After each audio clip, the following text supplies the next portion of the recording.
My name is Ruth Gilbert, and I want to tell you a short little bit about the health trek that followed the 24 projects. The question was, how do you do health in a village without a doctor, a nurse, a clinic, and all of those resources? So this is the team.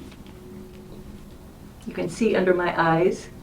It was composed of Ruth and Ken Gilbert, Bob and Sandra True. Sandra has since died. And this lovely, energetic woman with the blonde hair is Karen. I don't remember her last name. And this was a woman who was diabetic.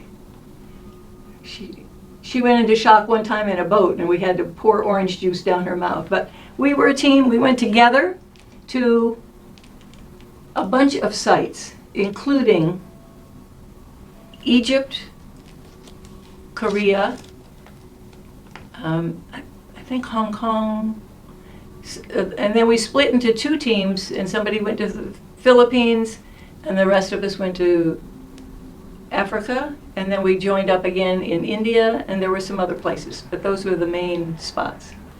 But we arrived in London.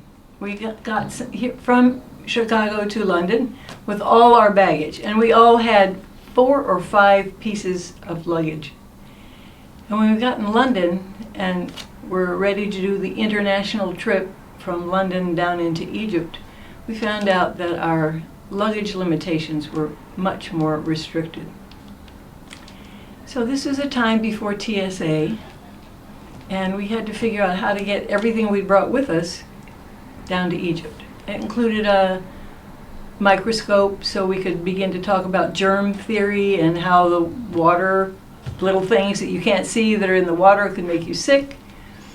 So there we are in London with all of our luggage, and we've been refused access. So a couple of us women were assigned to go stand at the post near where people were signing in for their ticket to go to Egypt, and we picked out a female, and a female without children, and a female without children who had light luggage. And we walked up to her and said, we're trying to get this to go to Egypt to do this health training, whatever.